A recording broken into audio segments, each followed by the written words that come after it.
So I didn't know a lot about my background until I was 21 when I was illegally found by my biological mother.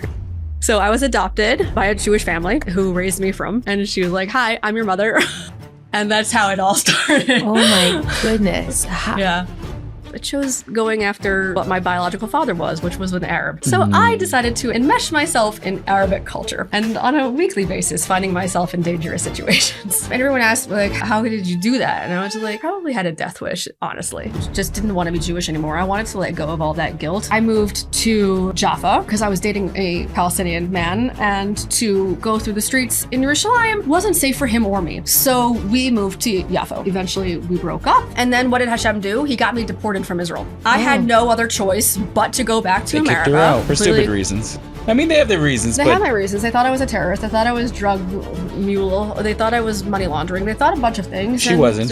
Whatever. I had met a young colo guy at Aish, and he was trying to get me to be from. And I was just like, no, I don't want to. He's like, what's your real issue? And I was like, okay, you want to help me? Go find a rabbi who's going to tell me that I'm not Jewish anymore. And he asked me a question saying, what do I do when I have challenges? I said, I go to the kotel and I say Tehillim. And he said, you think you're not Jewish? Hashem loves me so much that he's taken away every single option for me to be a successful human without him in my life. So there is no other way but to have him in my life.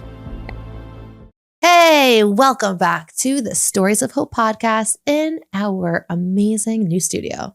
I know, I love it too. This week we have a wild story. Have you ever heard of someone who dated Arabs who actually got connected to Arab gangs?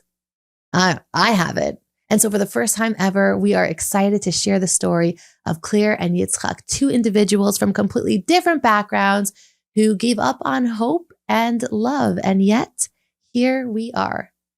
And of course, before we jump in, I want to tell you something exciting and new. This week, I saved $20 on Uber and 15% off my Uber Eats account. We all love discounts, and they've never been more accessible than now. If you enable push notifications on the PZ Deals app, then you will get updates about Postmates, about Uber Eats, about Lyft, in addition to your favorite brands. I don't know about you, but I use these apps all the time. And to see at the end of the week that I saved a nice amount of money makes me feel really good about myself. So download the PZ Deals app, because with PZ Deals, you'll never pay full price again. Hi. I'm Tzipora Grodko, and this is the Stories of Hope podcast. Okay, Clair and Yitzchok, we did not turn on the cameras, but you already have my full attention. I have so many questions on our previous conversation that no one knows about. So I'm going to welcome everyone to a new conversation that they'll soon know about. Thanks for coming in today on Hanukkah in Israel. So excited to be with you. Clair, let's start with you. Please bring us to... Are you sure? I will take up all of the time. Yeah. And I don't mind, because for once, I don't have to tell the story. We tell this every time we go to a Shabbos table, for instance. Yeah. I am the entertainment. They're like, yeah. We're invited for my story. Yeah, so you'll find out. Oh, well, guys, that was a good hook. I'm not going to say, yeah, no, never mind, actually. Never mind. And Yitzchok, your story is significant too. So thank you. You're not getting an easy way out. That's fine. Just letting you know that. But yeah, Clair, you have my full attention. Okay, great. Take it away. All right. So what would you like to know? I like hearing questions. I would say let's start, and then I can spill everything. Beautiful. Let's start from the beginning. Tell us a little bit about your background. Okay, my background. So I didn't know a lot about my background until I was 21 when I was illegally found by my biological mother. So I was adopted by a Jewish family who raised me and so I had, day school, Beis Yaakov, seminary, got married. And then I found out that my biological mother tried to find me illegally, and hysterical story. She found me by bribery. Yeah, by bribery. She bribed somebody at the adoption agency and said, I need to find my daughter. And so she gave the person at the agency gave her my last name. She had picked out my parents from a file, different files of people who want your baby. Like, so she chose my parents. So she didn't know the last name, but she knew details. So she knew my father was a doctor. So she took the last name, Blumenthal, and she found out that I was still in Indiana. And so she was like, okay, Dr. Blumenthal, how many could there be? There's two Elliot J. Blumenthals in the entire state. And so she found out where my father was. And then she found out who he was, and she made an appointment with the office to see if there were like pictures of me on the wall. And she didn't end up going. She was too chicken. But then when I was 21, she Googled my name, Blumenthal in South Bend, Indiana, or just Indiana. And she got my Only Simchas from my wedding, my previous wedding.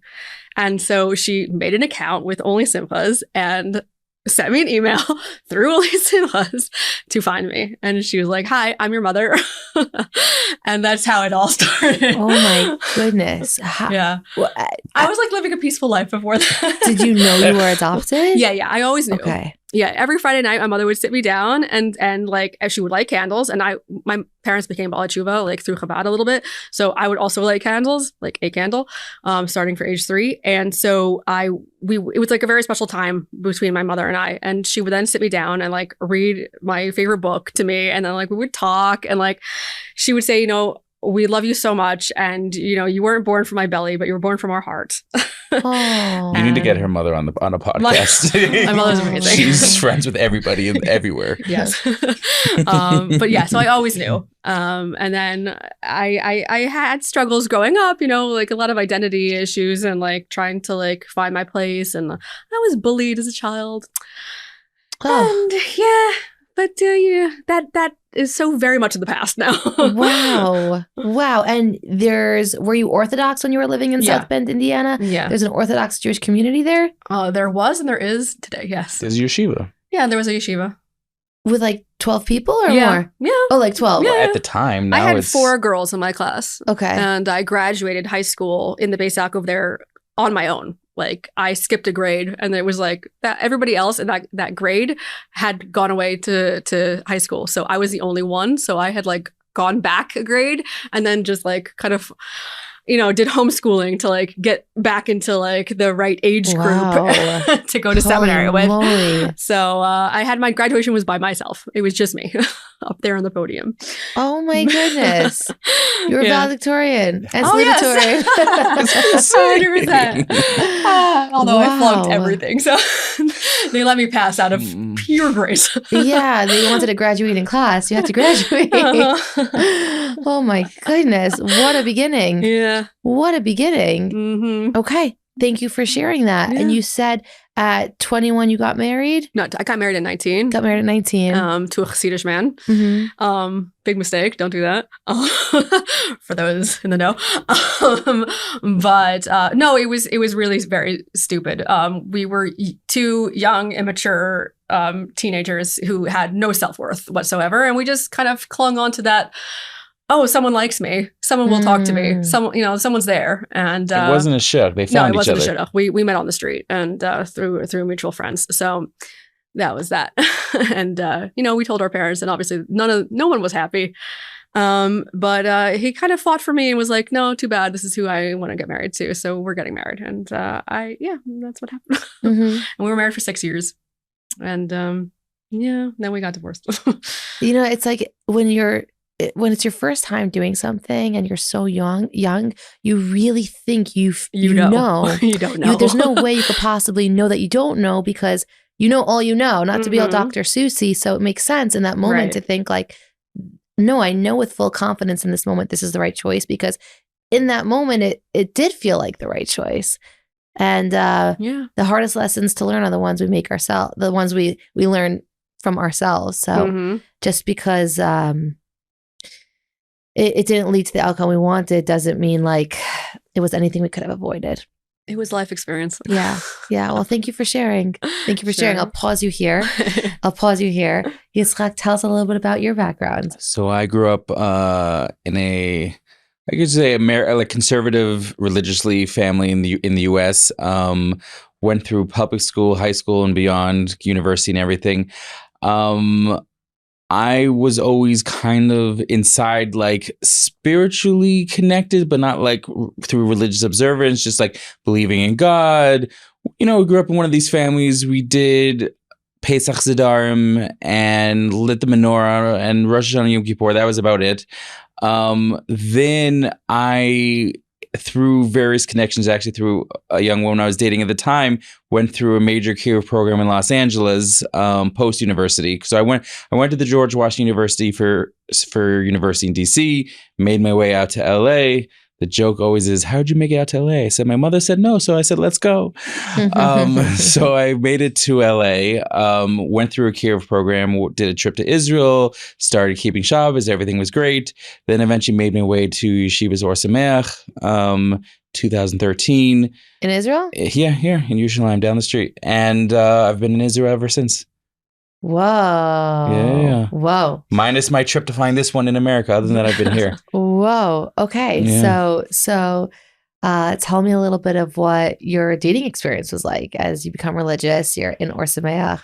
So it's interesting. So like, You had to get rid of his necklaces. No, I didn't have to. It's basically Baal Tshuva is like the first day I come into the yeshiva, I'm wearing like jeans, and there's this one rabbi, are we allowed to say names? I don't know. There was this If you're saying good things about him, we'd love to give him a shout out. So it was Rav Moshe. Everyone loved Rav Moshe. And I come in and I said to him, like, fresh, I said, this is kind of reminds me of like the scene in this movie. He's like, I don't watch movies. I said, what is this place? This guy's never seen a movie. He's like a chashuva guy whose father's a Rosh Yeshiva in Detroit. Like he's the real deal.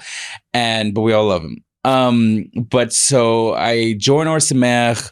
Like many Baal Tshuvas, we've kept some Shabbosim, but like don't know halacha so well. I've never seen a Gemara before. So we're all joining this experience, and it was amazing. Every one of us, no matter whether you spend 1 week or years in Or Sameach, we all mostly are like, if we could go back, we would. We would go back in a heartbeat. I would. And I have a lot of former friends that we keep in touch and we share the old stories. But so went into the yeshiva. The big thing with all the guys, especially there's some people who don't choose to go black and white, fine. They're mainstream Orthodox, whatever you want to call that. For those of us who want to be a little bit more in the yeshiva shavelt and more black and white, so when do we get the hat? Because before you can go on dating, they don't just let you like get a hat as a Baal Tshuva. It's when you get the hat. So Baruch Hashem, I was able to convince my Rosh Yeshiva there, Rav Wiener, to allow me to get a hat. So went shopping with Rav Moshe in Mea Sharm to get the hat. No. So cute. Then I remember so then I sat down with him. He gave me the dating spiel, whatever. Then I had to go meet various shadchanim. And one particular story, I remember it was early December 2014, I went to go visit the Rebbitzins at a local seminary in Har Nof called Sha'arim. And I remember I was at the breakfast table one morning across my good friend Michael Zapoznik, who I was like, so I'm not going to shir today. He's like, oh, what are you doing? I said, I'm gonna go hang out with the girls. He says, what does that mean? What does that mean? I said, I'm going to seminary today. You're going to seminary? Yeah, I'm going to seminary. Why are you going to seminary? I said, I'm going to go meet the Rebbitzins. He's like, oh. Michael was already in Shidduchim way ahead of me at this point, but like, he's like, oh, you're funny. I said, I know. And I said, I'm Yitzchok. I'm going to go meet my Rivka. He says, don't worry. A girl whose name's not Rivka, she'll also be fine. Which ironically, Claire is formerly Rivka, but she went through a name changing, exorcism, all these other things that you'll crazy stories. Okay. So whatever, went through the general Baal Tshuva system, the guys more Sameh, we dated the girls some Neve and Sharim, the classic seminaries, found my ex-wife through a shadchan. We dated about a month, got married, couple years later, separated, and that's the end of that. Okay. Thank you for sharing. Yeah. So Claire, tell us what life was like for you after you got divorced. Are you in Indiana? So my entire marriage, I wanted to go back to Israel. We had lived in Mea Sharm for the first 7 months of our marriage, and I loved it. You did not wear blue in Mea Sharm. I actually did. Was that okay? No, I was a lot less sneeze than the rest of my family. Okay. At the time. And they had a problem with it. And I was just kind of like, okay, fine. I'm 19 and I'm going to do what I want. And no one can tell me otherwise. And eventually I realized, when I first met my then shver, I was like, oh, he's actually a really good guy. And like, I really respect him. And if I'm in his home, I'm gonna wear a little higher neckline. Yeah. And when I wore a higher neckline, he looked me in the eyes, which I very much appreciated. And it was like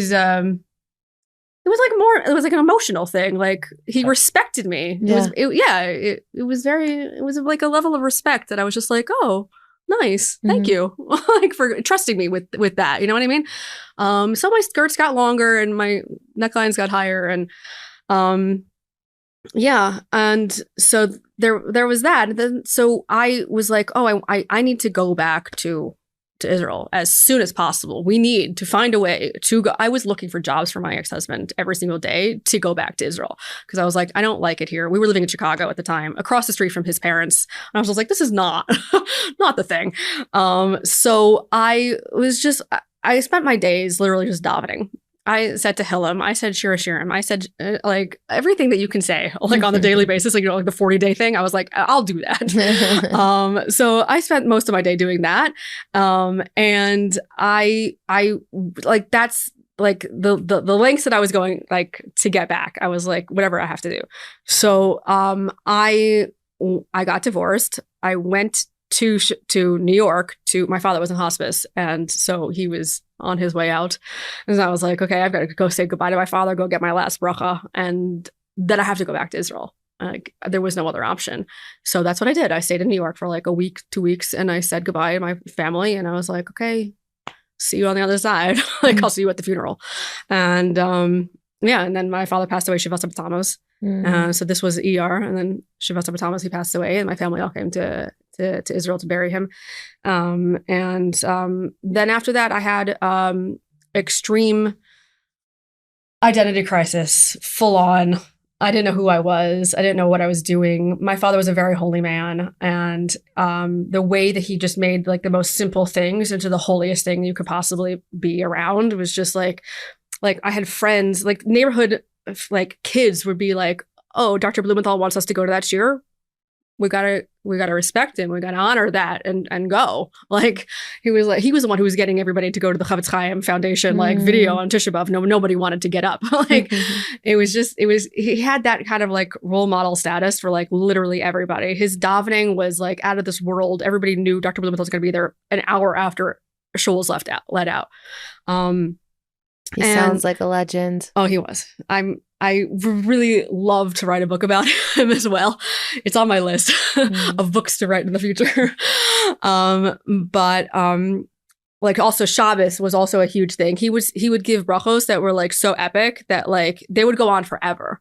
Like it wasn't just the Hebrew words. He would then add on his own special things to each individual human that he was giving a bracha to. So like again, the neighborhood kids come to him for a bracha. Like it was just one of those things. So like then I'm single now, back in Israel, and I'm going to people for Shabbosim, and I'm like, well, this isn't the same. This isn't near what I like want and need, and I would just break down crying. Now imagine going to places for Shabbos and just hearing the father say Kiddush and just breaking down in tears. Like, it's not fun. So I decided that the smart move was to remove myself from that situation completely. So then eventually I took off my sheitel. I wasn't from anymore. And that was the end of that, basically. And I don't know, I can't say it was a mistake, but it was just part of the life's journey. And like, obviously it got me back here. And yeah. I think it was actually I mean, of course it's your journey. And if it's yours, it's beautiful. It's your journey towards truth. Yeah. So if you felt like what you were experiencing wasn't truth, then you're going to do whatever you can to pursue it. Right. And it's nothing to be shameful of. No, I'm not ashamed. It's just, you look back and you're just kind of like, well, I wish it didn't have to happen that way. How come? I put myself in a lot of dangerous situations within this identity crisis, because once you remove yourself from something, you have to go towards another thing. Of course. And so what did I choose? I chose going after what my biological father was, which was an Arab. So I decided to enmesh myself in Arabic culture. and on a weekly basis, finding myself in dangerous situations. Yeah. And everyone asked, like, how did you do that? And I was like, I probably had a death wish, honestly. I was so hurt by so many things. And, my father's death really made me lose it. And I just needed to feel like I belonged somewhere, and I needed to understand where I came from at that point. And I didn't, because I was so bullied growing up for not being from enough, I really didn't feel like in the yeshivish world belonged to me. And I just didn't find my way. And there were more like modern Orthodox people in the neighborhood, whatever. But that also didn't feel right. Nothing felt right. So I was like, okay, fine. So let's go explore the Arabs and understand what they're about. And that's what I did. Yeah. And, if I may, to anyone listening who's judgmental, you never want to be a reason that someone else decided to leave the fold because you were a part of the fold and that meant they didn't like it. Yeah. So everyone who's listening needs to really take a sense of personal responsibility when it comes to the way they treat other people. I always feel like people think, oh, Achil Hashem means a Jew between someone that's secular. Mm-hmm. And you could defile God's name from one Jew to another. If you mistreat another person, then you could either represent a whole sect that they now don't want to be a part of, a whole community. It's a big deal. Yeah. It's a big deal. It And really is. just be kind and focus on yourself. Who cares what other people are doing? Yeah. What a journey. What a journey. My goodness. I think it takes a lot of bravery to find your own path instead of following the one that's already been made. Thanks. So appreciate that. thank you for sharing yours. And I know it's just a little bit, but it's very special and it's sacred. So I appreciate you sharing it with us. Thank you. We'll be right back to our episode. But first, giving tzedakah has never been easier. And the merit that this episode hits the hearts of all those that need it. I gave tzedakah through the Koel Chabad Tzedakah Pushka app. Within seconds, you could enrich the life of orphans who are struggling to pay for their wedding, whether through giving a couple cents, whether through giving dollars, whether through allocating all of your miser. Through this app, it is easy, fast, simple, and impactful. So download the free Koel Chabad Tzedakah Pushka app today. We'll be right back to our episode. But first, and a really important announcement. God's timing is confusing and unknown, and it can be a struggle to try to navigate what to do while waiting for what you want. And waiting doesn't feel good. And that's why I personally love the idea of having someone pray on my behalf, of knowing that someone will go to the Kotel for 40 days. And independent of what I'm struggling with, of what I'm confused about, I know that someone is doing a very holy act of praying in the holiest place, in the holiest area in the entire world, special for me. At Western Wall Prayers, you know that a Talmud Chacham, a Torah scholar, is keeping you in their prayers and in their heart. And there are beautiful, beautiful stories of people who have contributed to Western Wall Prayers. And we're grateful to see that Hashem's timing aligned with that 40 days. I don't pretend to understand, but if it works for you and if it comforts you, it's an incredible organization to support. Your donation is not only enabling someone to pray for you, but you're supporting Torah learning. What could be better than that? So go to westernwallprayers.org to sign yourself up, someone you love up, and know that your investment is an investment in Torah, an investment in tefillos, and is an investment in your wellness and knowing that someone is praying on your behalf in the holiest place in the world. While Claire is gallivanting on her odyssey, where are you post-divorce? So he got married the same year I got divorced. No. Or just like a couple months or something after. How old were you when you got married? I got divorced in 2012. You got married in 2013. No, dear. Yes, you did. I didn't make it to yeshiva till 2013. Oh, I got married okay. I got married in August of 2015. We don't know each other that long. We only got married last year. Oh my goodness. We were married since 3 days before Rosh Hashanah, year and 2.5 months ago. Yeah. Listen, people who know each other very long don't know the dates either. So our stories are fuzzy. Not yours. We know your story. No, what's it called? So I was living here. I was separated, then divorced here in Israel. Baruch Hashem. So we now live in Ramat Beit Shemesh, and I'm very, very grateful to my wife that I'm very grateful to Hashem that I was able to find a wife who was willing to come back with me to Israel, because my community, between my Rav and my friends, it's everything to him. It's really beyond everything. And they were like so there for me. And I remember my Rav, like there was one story, I remember like a week and a half after I got separated, I went to go visit. I just wanted to get away. I went to go visit a friend of mine, my good buddy Lee, who lives in Petach Tikva. So he was driving me from Petach Tikva home to Ramat Beit Shemesh. And at one point, the Rav called me. And there's anyone who knows, his name is Rav Elimelech Kornfeld. He's basically the head of Ramat Beit Shemesh Aleph a lot, and he's got his hand in a lot of other Ramat Beit Shemesh things. And people know about him beyond being such a Talmid Chacham. He's like someone who just listens and he puts himself in other people. So as I was saying, there was one time I was driving back on a Motzi Shabbos, coming home from a Shabbos, and he just calls to ask how I'm doing, whatever, and various other things. And my friend, who at the time was looking for a Rav himself, was just so inspired by that. He's like, wow, that's your Rav? I said, yeah. And it inspired him, which Baruch Hashem helped him eventually find his own Rav. But I was like, a good Rav will be there for you. Yeah. So it was just a matter of being separated. I separated I got divorced February of 2019, was living in Ramat Beit Shemesh at the time, going through my friends and doing my best. You know, a lot of divorced people, just, you know, Claire in her own little way. I went through my own journey where I never gave up Shabbos, but like, I remember davening became challenging at various times, wanting to learn, wanting to work, just wanting to do things. Life was difficult. I feel like I've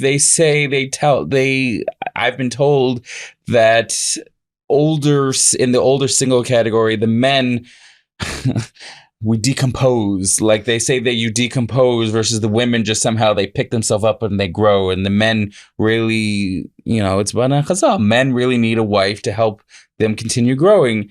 And I remember I met a shadchan in New York 2023, and he said, "You're a catch." I said, "Why?" He says, "Because you daven, you learn, you work, you don't do drugs. That's good. That's pretty good." I said, "If that's a standard we're holding by, I don't know how anyone gets married in the older circuit." But thank you. But no, I think my friends in my community I call them, I'm the oldest in my family. I have a younger brother and a younger sister, so I was the oldest. So these are all my older brothers, like in many regards, where like they were there, give me their life experiences, their experiences in marriage, their experiences in dating, their experiences in life. And it's just that kept me through it. And especially Corona was hard. I lived in an attic apartment with windows that went up to the sky, not out. Skylights. They weren't actual windows. And I didn't have a porch. So I was very insular, because like in Israel, there was lockdowns. You really, really couldn't go out. So like trying to make ends meet before eventually getting to the how we met story. Yeah. Yeah. I think that so many people can relate to that. When we're in pain, there's two things that we do. We usually come closer or we distance. If we distance, it's because we want to distance ourselves from the source of the pain. And essentially that can be God. If we're coming closer, usually it's because we're finding comfort and recognizing that there's purpose to our pain. So I think in every like space of challenge, the most natural reaction is either one. And essentially, they're all, again, part of our journey. So there's no shame, and we should be patient and kind along the way. So Claire, maybe we'll start with you. I'm not sure where to pick up with you. If you want, you could take the lead. I would normally ask, how did the two of you meet? But if there's something that happened before then, way more. So please take it away.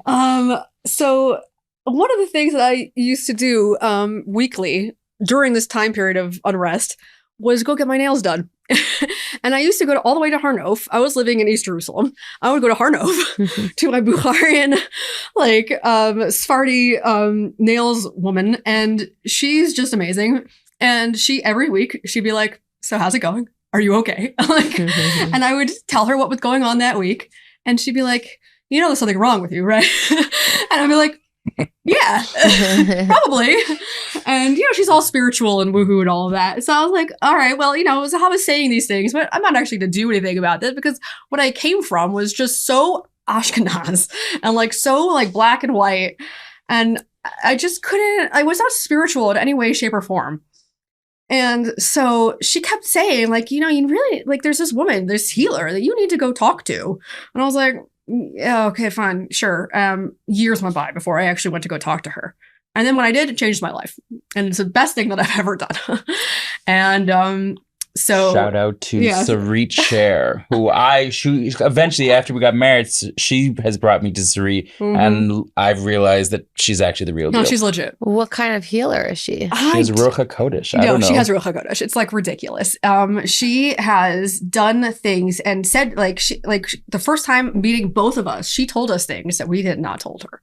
Like she just knew it. She picked up on it. Like the energy that we're giving off. I turned to Claire. I said, I didn't tell you to tell her things. She's like, I don't tell her anything. So how does she know these things about my youth? She knows. She knows. She just knows. It's and crazy. How does her knowledge heal you? Oh, she does a lot of like different mediums of like healing. Okay. So like, I'm not going to go into every single one. But she really just kind of helped me realize that like, everything is okay. Hashem loves you. And like, that's where it stems from. And once you get that base of like Hashem loves you, then you can go wherever you want with that. Had you met Rev Breidowitz before Rev Busu or no? Yes. Sweet. So just previously, before I had met Sarit, I had been at a point in my life where I just didn't want to be Jewish anymore. I wanted to let go of all that guilt and of not being the best version of who I could be. And so I had met a young Kolo guy at Aish, and he had said he was trying to get me to be from, and I was just like, no, I don't want to. And he was just like, okay, but you need to like talk to somebody. And I was like, yeah, okay, I'm talking to you. Like he was just a guy who was like having us for Shabbos meals, like those eager Aish guys. Yeah. And so he's like, no, like what's your real issue? And I was like, okay, you want to help me? Go find a rabbi who's going to tell me that I'm not Jewish anymore. Like I did not have a choice in my conversion. Doesn't make sense that I wouldn't have a say as an adult. Oh, you weren't born Jewish. No, I wasn't born Jewish. Claire, plot twist. You didn't tell us that. I thought it was obvious. Arab father, but okay. Oh, but that's your dad. Right, true. Was your mom Jewish? No. Okay. American Indian. American Indian. Yes. Okay. I don't know why I'm white. I look like the typical Beis Yaakov girl. You innocent. Yes. Yeah. I mean, you said it. Yes. Although AI says our children will look like starving Gazan children. AI really I put our faces together when we got engaged, and I was like, tell me what our children are going to look like. They gave us AI children who look like starving children out of Gaza. Nah, you guys are they're gonna like be much, unwashed much better hair, than that. unwashed face. It was just like, what? But yeah, I joke all the time. I'm like, I have like a black child because like, who knows what's going to come out of my DNA? It's going to be the best of the best. But wait, I want to understand better. When did as someone that gets adopted, when does that conversion process start? The earliest you can convert a baby is 6 months. So I was converted Chaf Gimel Elul, and that is my birthday, even though I was born in April. Oh, cool. And so I was converted as a baby, and then you raise that child as a complete Jew. But then at 12, everyone will say that you have to ask that person again to reconfirm or to go into the mikveh again. That is all a myth. Okay. That is not reality. Okay. I've checked this many times with many Rebbeim. It's not a thing. So when I was about 15, I was probably at a Shal Shidduch with one of my teachers, whatever. And she was just like, yeah, you want to be Jewish? And I was like, yeah, sure. But I was like, this question has no weight. What are you going to do? Take me out of my school, take me away from my friends, my family. I'm no longer part of the family unit. Like you're going to send me to public school, but it made no sense. So I was like, with the knowledge of this making absolutely no sense to ask a child, yes, I want to be Jewish. Yeah. And so at the time when you were craving someone to tell you weren't Jewish, what freedom were you looking for that answer would give you? The freedom I was looking for was to not have any guilt. I just wanted, like, Hashem could still be in your life. I could be B'nai Noach. I could be a lot of other things and not have the guilt of having to live this perfect lifestyle that we've all been told that we're terrible people if we don't live. And so so he went to Rav Breidowitz, who is at Rav Yitzchok Breidowitz of Or Sameach. And he asked me a question saying, what do I do when I have challenges, when I have anxiety? Adversities, yeah. Mm-hmm. And I said, I go to the kotel and I say Tehillim. And he said, you think you're not Jewish? Rav Breidowitz knows. So back to Sarit, one of the things that she decided that I needed to change was my name. She's like, you need to get, I had 4 names. 4 Hebrew Clara, names. Rivka, Meira, Abigail. And so Zahava was originally told me, she's like, your neshama doesn't know which direction to go to. Where are you going? Who's Zahava? Zahava was the nails girl. The nail technician. Yeah. Okay. And so she initially had said this to me, and then I brought it up to Sarit, and she's like, absolutely.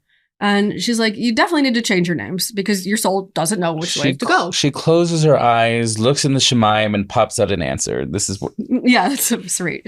And so she took me to Rav Busu, who is the grandson of the Baba Sali. Mm-hmm. And so she took me to him and to change my name. And before I changed my name, I had a meeting with him. Obviously, he's going to be doing this thing. I have to meet him. He didn't look me in the eye, but we still respect him. And he said, what I said, before we do this, I just want to make clear 2 things. I want to know that I'm 100% supposed to be Jewish. Mm-hmm. And he said, what do you do when you have anxiety? And I said, I go to the kotel and I say Tehillim. And he said, and do you think you're not Jewish? And I was like, fine, fine. The heavens have spoken. I get it. Yeah. I don't like it, but I get it. And so I decided to go on with that name change, and they changed my name to Clara Abigail. So the Meira and the Rivka are out. Funnily enough, my entire life, I thought I was going to marry Yitzchok. Why? Yitzchok and Rivka. Oh, because you're saying Rivka was your original. My mother also. Story. I will. My mother also had a dream when I was about 15, 16 that I was going to marry a boy with the initials Y. Y. And so in seminary, I had a crush on a boy who was in yeshiva. The initials YY. Makes sense. I was like, no, he's the guy. Still. I was like, he's the guy. I'm going to marry him. He was not the guy. The next boy I dated after that, also a Y, happens to be my stepbrother is that boy. But don't tell her stepfather that he doesn't know. Don't tell my stepfather. He doesn't know that I dated his son. Oh my goodness. Before the stepfather dated her mother. Yeah. Whoa. Okay. Ephraim, if you're watching, stop. You need a second hour. We'll go. We have time this afternoon. Wow. Okay. So you're on this journey. I'm on this journey, and Sarit is just come in and been like, get your act together. Just in a very basic way. You don't have to be from right now. You don't have to keep Shabbos. You just need to realize Hashem loves you. And we're going to take away all, because she would look at me and she'd be like, hold on, you have evil spirits behind you who are trying to get at you right now. Like, she's like, there's dark shadows behind you. I need to say something and do something. And like, hold on a second. And then she would say something to herself, whatever. And then she would like do this hand motion. And then all of a sudden, dark shadows behind me, gone. Harry Potter-esque. Yeah. Very Harry Potter-esque. And how did you feel about that?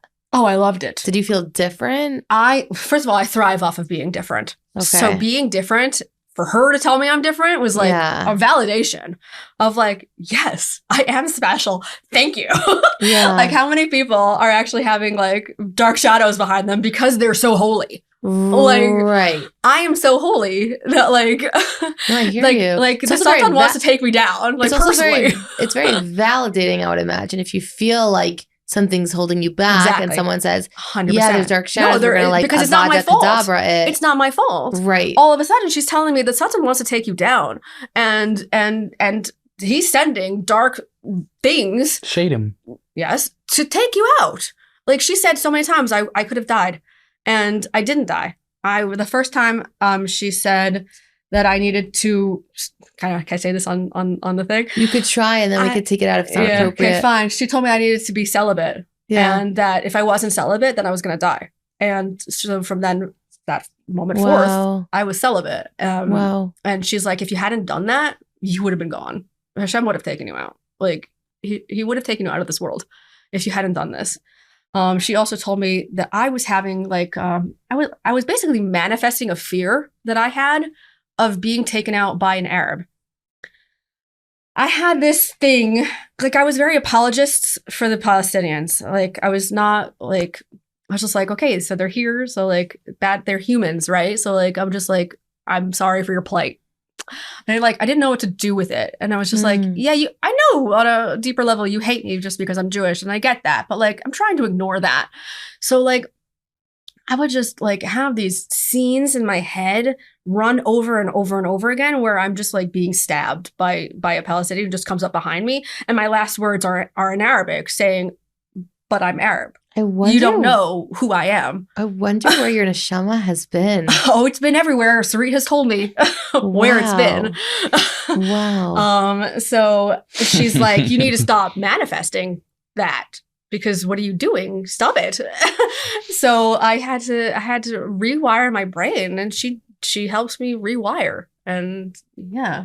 And after all this like neuroplasticity rewiring, how did you get to Yitzchok? So from Sarit, eventually she got to the point where she's like, keep Shabbos for 10 minutes. Light candles, keep Shabbos for 10 minutes. And then that grew to 20 minutes. Half an hour, chatzos, then they like chatzos. Because you wanted to, or because you felt that you had to? I wanted to. At that point, I was like, no, Hashem Hashem loves me so much that he's taken away every single option for me to be a successful human without him in my life. So there is no other way but to have him in my life. And so it was COVID closed down my media company in Dubai that I had been running. I was supposed to sell it in March of 2020, and that just went completely out the door because most of our things were events, and it was just like, well, we can't run off of everything else. We have to have the events, and so we weren't allowed to do that. So that was just a goner.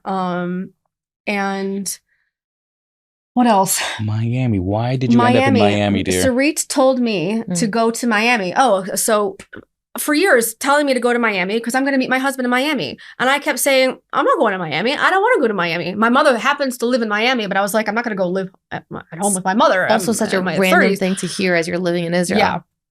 So I was like, okay, fine. I don't want to go to Miami, and I'm not going to go to Miami. I'm going to find my husband somewhere else. I don't know where he is, but no. So there are times when I don't listen to Sarit. So then what she said, what did she say? She said, go. And then, so what happened? I kept saying no. And then what did Hashem do? He got me deported from Israel.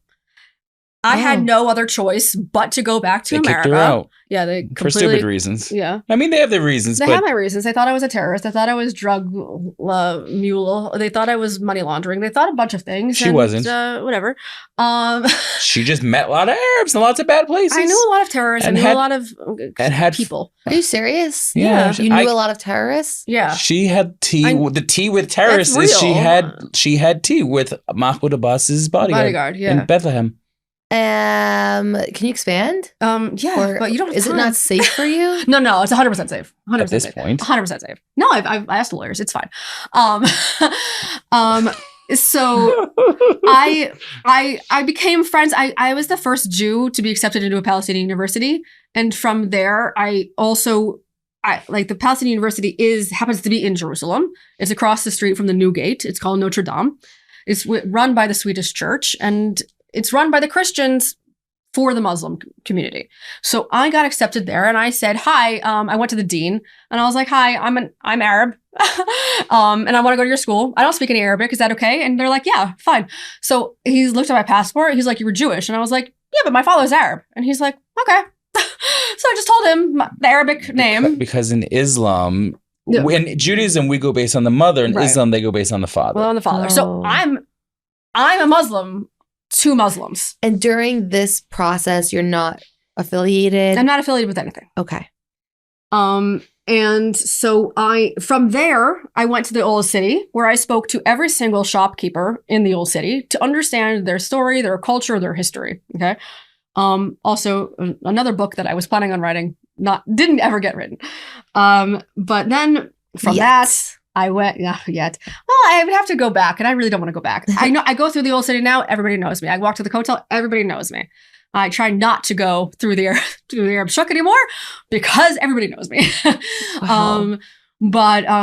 So then from there, I moved to Jaffa because I was dating a Palestinian man, and to go through the streets in Yerushalayim wasn't safe for him or me. So we moved to Jaffa, to Tel Aviv, and we lived there for a little bit. Eventually, we broke up. We were together for a year and a half. He did not know English. I did not know Arabic. We learned Hebrew together. This is how I know Hebrew. From there, I moved to Sinai. And people ask me, what did I do there? Nothing. I grieved. I finally took the time to think about my father, think about what I wanted from my life, think about all of the things that I should have been thinking years before. How does Sarit with your Teshuvah story tie into this time period? So that time period, I wasn't going to Sarit. This is before Sarit? This is all before Sarit. Uh-huh. So then I didn't meet Sarit until I moved to Dubai. And so I spent a year in Sinai, and then I moved to Dubai. I said, I still want to be around Arabs, but more cultured Arabs. And so I was like, you know what? I really want to get dressed up and do nice things. And because I was there were 3 other American girls who also lived in Sinai with the Bedouins, with me. And they would go out for an evening in their yoga pants and tank tops. And I would be dressed like this. And I'm in a cocktail dress. And I was like, yeah, I don't belong with you people. And I'm like, I'm going to Dubai. Which leads to another Dubai story, which we can Now, the point is that I got deported from Israel because I know a lot of people. The wrong people. I know a lot of the wrong people. In Sinai, I was dating a mob boss from Giza, from Cairo. What? How many of these details? We didn't discuss beforehand all the details we're going to share here. I don't. You don't want me to mention the mob boss? Let's teeter off some of the details, dear. Save it for the book. You know what? We'll actually pause you here on your cliffhanger. We'll be right back to this episode. But first, an important question. What have you actually done to preserve your family's legacy? Unfortunately, most people don't think about this question until it's too late. And that's why I want to tell you about the Jewish legacy stories. They are unbelievable. They help families preserve their stories, their voices, and the memories of their parents, their grandparents, their most loved ones before they're lost. They come right to your home. They guide a relaxed, unscripted conversation so that your parents or grandparents can tell their life story naturally in their own words. And they could also scan and digitize old photos, documents, so names, faces, and moments don't disappear with time. And in the end, you get this beautifully edited legacy film, this full, raw footage. And if your family chooses, even a written biography, something your kids and grandkids can literally sit and read on Shabbos. Because if you've ever thought, I just wish I asked more questions, this is how you make sure that you don't live with that regret. So to learn more or book your consultation, visit JewishLegacyStories.com and tell them Tzipora sent you. You can find more details in the show notes below. A decision you'll have forever and never regret. And I'll ask Yitzchok, I'm guessing you were in Florida at this time? No. Well, we met in Florida. Yeah, but not until years later. I'm going to explain basically. Yes. Yeah. So I've lived in Israel for all these years, but I knew that, and I always thought, well, there's only so many people to date here, but there's definitely people to date in America. So I had asked my Rav, I was like, do I have to move to America? He's like, keep it open mind. You don't know what Hashem sends you. Keep it open mind. So in various stints, I'd go to America, but just for a couple months in the summer, just to date, see let me snatch one and bring her back to Israel. So it didn't end up happening all the various times. Then in 2023, summer 2023. I started dating there. And I ended up finding through Sayar Sani and various other shadchanim that I met along the way in New York and New Jersey, because I was staying in New Jersey at the time. I would meet shadchanim and meet amazing, qualified young Jewish women, which I don't understand why there's so many who are like very good quality young women who are not married. In New York, New Jersey, and some of them wanted to live in Israel. I was like, great. So I would go out with, things, had some good dates, whatever, but nothing ended up going and nothing ended up finishing. And then eventually I decided Rosh Hashanah was my cutoff date to kind of like make a decision. Was I going to stay? Was I going to go? I wanted to date someone seriously. So I actually stayed in America for Rosh Hashanah, and I was there through the fall. Then eventually I was like, all right, it's getting cold. I'm not built for this. I'm not, and I grew up in Boston, so I know what a Northeast winter in the United States looks like. I was like, I'm not doing this. If I'm going to continue dating, I'm going to go south. So I'm either going to go south or I'm going back to Israel, because the weather is still cold, but not that cold in Israel in the winter. So I ended up making my way down to Miami.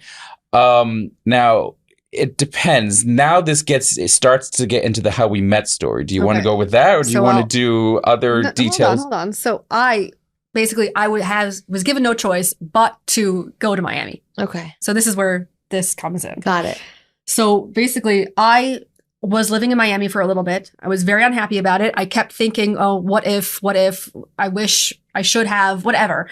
And then one day I decided, you know what, I'm going to stop this mindset. I'm going to stop thinking about what I could have, what I should have done, if only, and live in the moment. And well, you're already years in your teshuvah process. Yeah, I was already, So 2019, I started being like Shomer Shabbos fully. Mm-hmm. So this was already 2020. When we met? Yeah. We met fall of 2023. Yeah, fall. Yeah.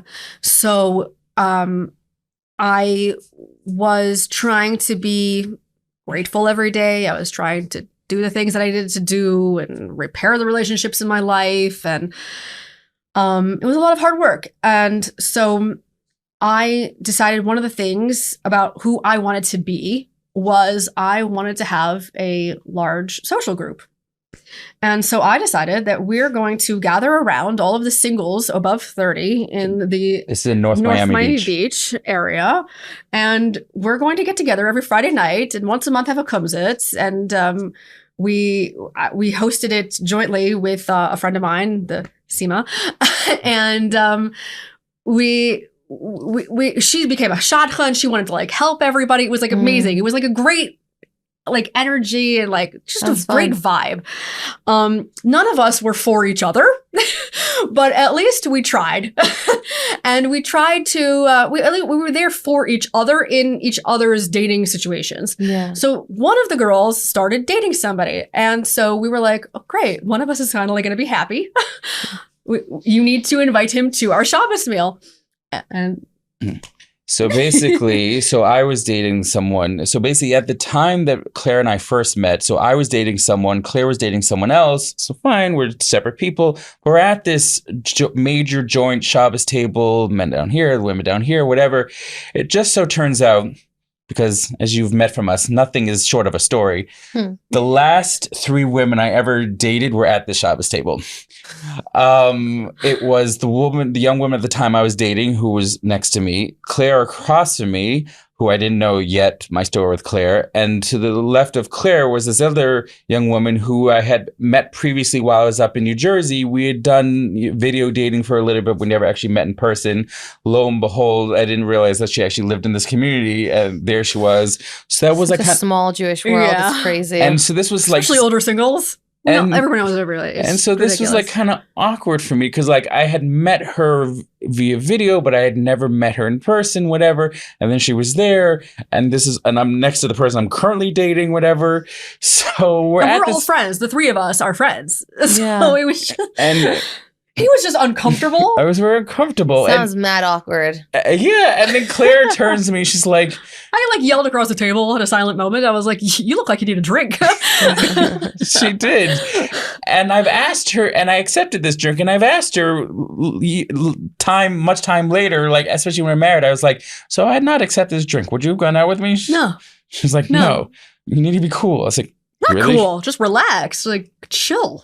Anyways, through various other social events. So that's how Claire and I met. Yes. At the Shabbos I was dating table. somebody else who wasn't living in Miami. He was in New York, and he was dating this girl in North Bay Beach. Okay. And so whatever. So over time went through. This is the fall going into the winter in North Miami Beach, which if anyone from the Northeast is listening and have not experienced a winter in Miami, it's worth it to at least one time to skip the winter Just that go year. for the season. it was great. But so basically I dated this young woman. Eventually it didn't work out. It ended. I left to go back to Eretz Israel, to go back to Israel. Claire had found out that I left. We stayed in touch very minorly, nothing really, because she's dating this other guy. But then over the course of that dating, she's asking me and she's like telling me stories. And I was like, no, this guy's not for you. Get rid of him. And she did. She listened to me. She made Aliyah in May of 2024. We stayed in touch. We decided to go Miracles, out. because I was deported, right? Right. So There's a whole story with that, but just to finish the how we got married story, if you want to get like there's levels and levels and levels of these stories. Okay, so I would say we have Yeah. probably 10 minutes left. Yeah. So we'll you finish. guys So are we'll the finish. We'll experts. finish this. We're good, part. we're good. We'll finish this part. So Okay. basically, yeah. So And how old are the two of you at this time? at the time we're dating, Yeah. we're both 38. 38. Yes. Okay. So we decide to reconnect. We decided to go out. I had my Rosh Hashiva here. For me, dating was much more organized here because I had my Rosh Hashiva and my Rav and other things. These are two separate people. So we decided to go out. We had a shadchan, which happened to end up being her best friend. That was such a useless endeavor. Because I would ask the shadchan, what does she think about this? And she would just And then she pass was her like- phone over to her, be like, what do you think about this? I was like, ugh, I could just ask her that, but whatever. But so we had a shadchan who did do some shadchaning, but my Rosh Hashiva was very fundamental in that process. And I also had a dating coach at the time who, between these three people, there's a lot of different, specific questions we had to ask. And actually, I didn't actually want to go out with her at the time because of various reasons. And she's like, why don't you want to go out? I said, because if we go out, we're probably going to get married and I don't want to date you right now. And she's like, no, you need to go out with me. She kind of like pushed me to go out. And I said, fine. That's a pretty brazen thing to say. Well, Hold on.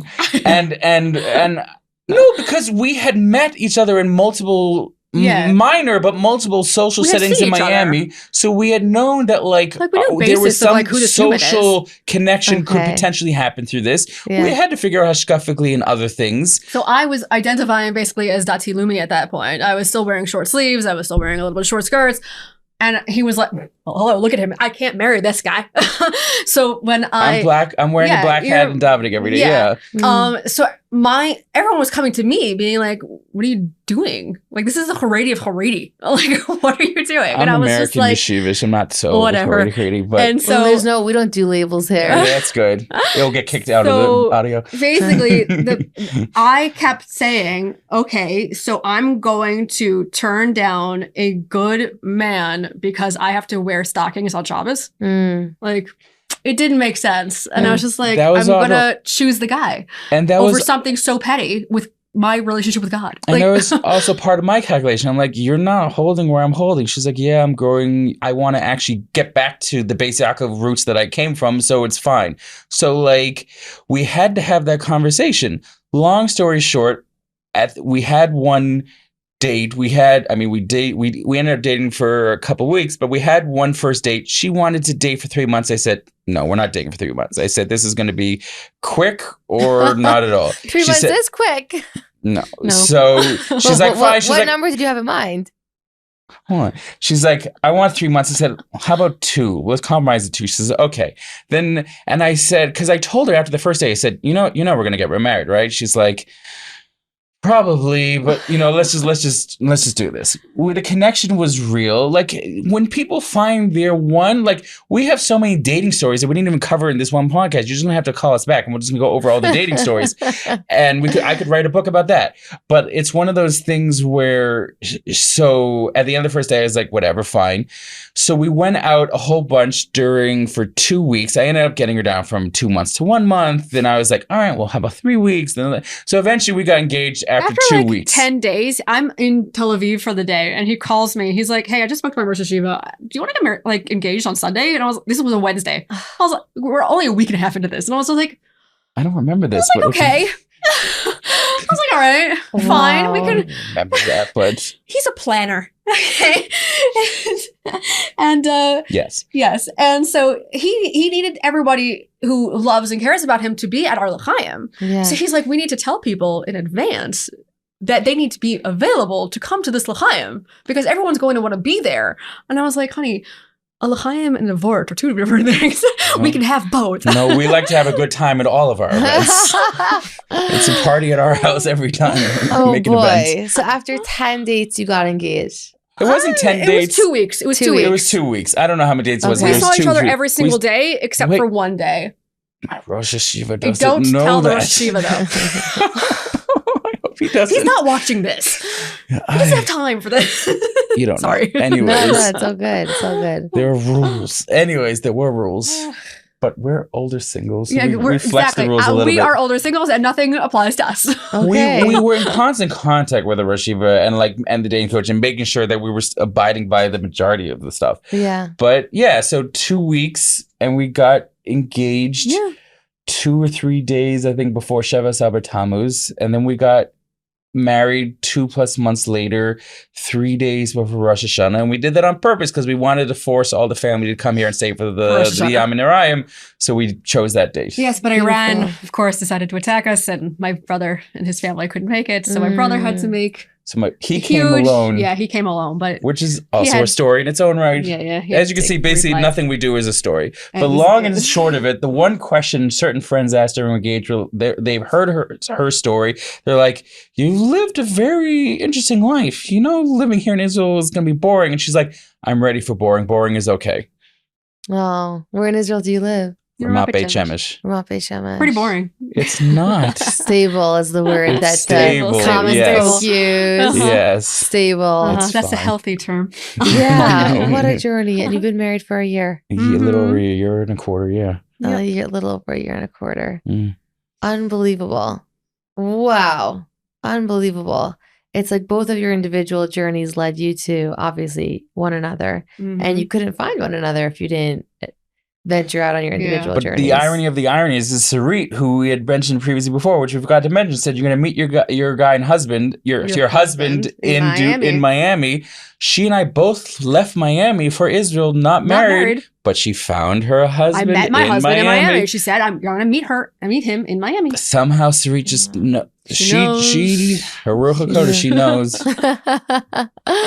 Whoa. Well, what would you tell someone that's 38, 39, who's still single and really wants to meet someone and they're losing hope? What might you tell them? Davening is everything. I think, and it's very interesting how the turn of events change, at least for me personally. I remember in my first dating, I was this guy who basically found out whoever was dating, all the guys' names the guys who were dating, I would write down their Hebrew names. And even all the young women who I dated at the same time, and if it didn't work out, I would still continue davening for them. I was one of those things where we had a nice very long yeshiva mincha at Or Samech. I was still the last one to finish davening because and I still even do it to this day, where basically, before Rosh Hashanah, before I met her, as I mentioned, I was in New Jersey. I was living in Edison, New Jersey, and they have this amazing chabur there. There's so many shout outs we can shout out. And I took all the guys' Hebrew names and I started to daven for them on Rosh Hashanah and davening for other people. And it's one of those things where I've just learned what God says is actually true. And he says, if you daven for other people, things will happen for you. So I've adapted that now. And I have like my own personal long davening list now for all these different people, for parnasa and for having children and for the other singles on that list to find their kids. And I would say, don't lose faith in Hashem. Times are hard. But keep the faith, find a Rav. If you don't have a Rav, have a good support network. No matter how bleak things look, like there was definitely times that I felt so guilty. I was like, Hashem doesn't love me anymore. He doesn't want me to get married. And I would wail in private. Like I'd have an amazing Friday night dinner that I'd come home and I would go in my room and I would scream and then I would cry and be like, I'm sorry, Hashem, I do believe in you. Just whatever. Like it was just crazy. But so I would just tell people, don't lose the faith. Daven for other people, because if you daven for a lot of other people over and over and over, lots of davening, lots of tehillim, Hashem will take care of you. Don't worry, there's a plan. Thank you. Beautiful. So I've told my story many times. So I do get asked from older singles, like, why you? And I'm just like, because I'm grateful. And I hate saying that because I feel so bad because they're so desperate and they so badly want something. And it's just like, I can't do it for you. Like, we all need to do our individual work. But my thing for me was to be grateful for literally every single thing and understand that Hashem makes things work in such hashgacha ways that and you need to view them like little hugs from Hashem. So that's what I do. So if that can help somebody, great. And I actually started a WhatsApp group of women who are doing 5 grateful things every single day. So yeah, just be present. Well, to do what you need to do. Thank you for sharing a little bit of your beautiful story. It's been a pleasure to have the two of you here today. Thank you so much. Thank you so much. Oh my gosh, stay tuned for Netflix season 2. Wow. You have to go all the way to Israel to get stories like these. And thank God we did, because here at the Stories of Hope, Meaningful People community, we will do whatever it takes to get you the best content. I want to know what stuck out the most to you in this episode. Please share your comment below, because then this goes from being an episode to a community.